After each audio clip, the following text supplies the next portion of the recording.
Happy Monday, everybody. Wilbur came to story. He's getting bigger and bigger each day. And one of the sheep came to story today. When we last left Zuckerman's farm, the rotten goose egg exploded because Avery tried to knock Charlotte's web down with a stick, if you remember. So let's find out what's happening today. Chapter 11, The Miracle. The next day was foggy. Everything on the farm was dripping wet. The grass looked like a magic carpet. The asparagus patch looked like a silver forest. On foggy mornings, Charlotte's web was truly a thing of beauty. This morning, each thin strand was decorated with dozens of tiny beads of water. The web glistened in the light and made the pattern of loveliness and mystery, like a delicate veil. Even Lurvy, who wasn't particularly interested in beauty, noticed the web when he came with the pig's breakfast. He noted how clearly it showed up, and he noted how big and carefully built it was. And then he took another look and saw something that made him set his pail down.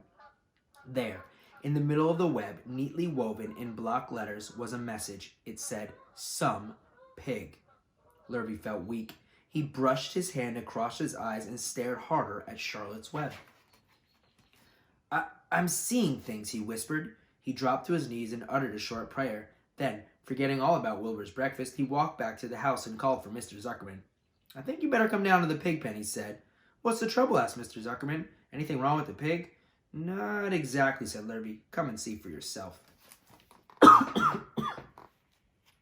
Here's Charlotte's web. Some pig. The two men walked silently down to Wilbur's yard. Lurvy pointed to the web. "Do you see what I see?" he asked. Zuckerman stared at the writing on the web. Then he murmured the words, "Some pig." Then he looked back at Lurvy.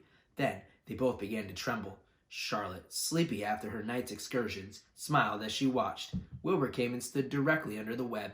"Some pig," muttered Lurvy in a low voice. "Some pig," whispered Mr. Zuckerman. They stared and stared for a long time at Wilbur, then at Charlotte.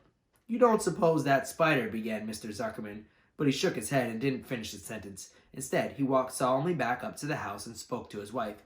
"Edith, something has happened," he said in a weak voice. He went into the living room and sat down, and Mrs. Zuckerman followed. "I've got something to tell you, Edith," he said. "You better sit down." Mrs. Zuckerman sunk into the chair. She looked pale and frightened. "Edith," he said, trying to keep his voice steady, "I think you had best be told that we have a very unusual pig."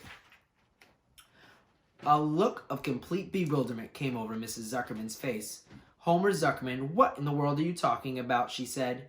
"This is a very serious thing, Edith," he replied. "Our pig is completely out of the ordinary." "What's unusual about the pig?" asked Mrs. Zuckerman, who was beginning to recover from her scare. "Well, I don't really know yet," said Mr. Zuckerman, "but we have received a sign, Edith, a mysterious sign. A miracle has happened on this farm. There's a large spiderweb in the doorway of the barn cellar and right over the pig pen. And when Lurvy went to feed the pig this morning, he noticed the web because it was foggy. And you know how spiders' webs look very distinct in the fog. And right bang in the middle of the web there were the words, 'Some pig.' The words were carefully woven into the web. They were actually part of the web, Edith. I know because I've been down there and I've seen them myself. It says 'Some pig,' just as clear can be. There can be no mistake about it. A miracle has happened, and a sign has occurred here on earth, right on our farm, and we have no ordinary pig." "Well," said Mr. Zuckerman, "it seems to me you're a little off. It seems we have no ordinary spider." Mrs. Zuckerman is smart. "Oh, no," said Mr. Zuckerman. "It's the pig that's unusual. It says so right there in the middle of the web." "Maybe so," says Mrs. Zuckerman. "Just the same, I intend to have a look at that spider."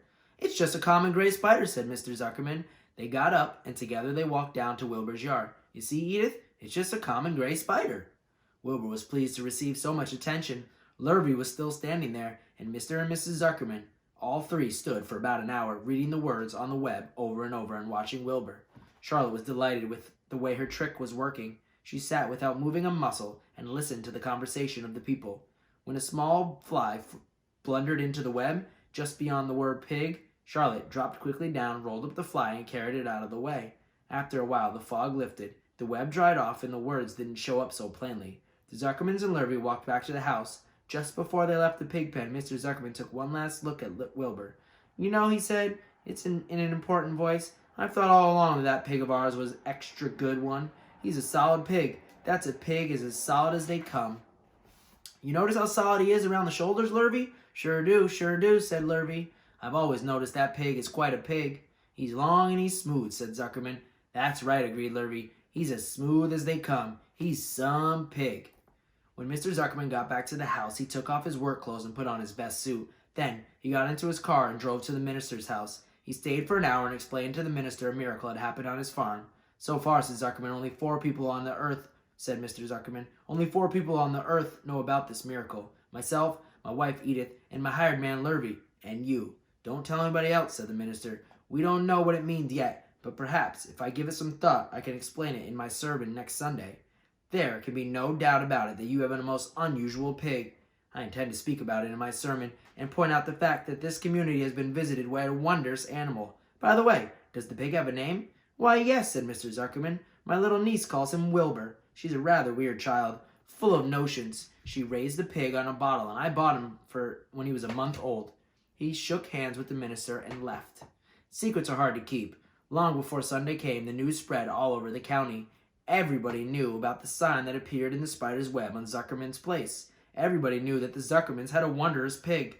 People came from miles around to look at Wilbur and to read the words on the Charlotte's web. The Zuckerman's driveway was full of cars and trucks from morning till night. Fords and Chevys, Buicks, Roadmasters, and GMC pickups. Plymouths and Studebakers and Packards and DeSotos and Gyromatic transmissions and Oldsmobiles with rocket engines and Jeep station wagons and Pontiacs.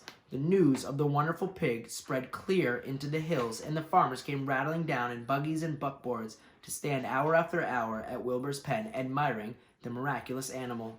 All said they had never seen such a pig in their lives. Here's a picture of all the people at Zuckerman's farm.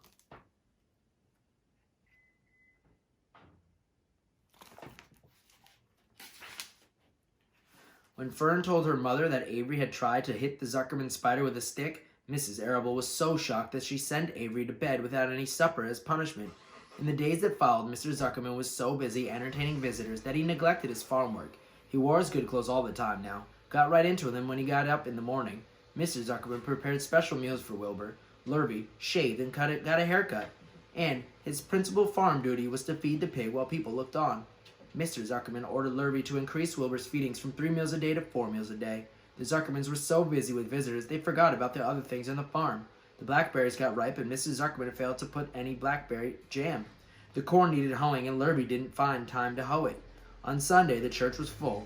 The minister explained the miracle.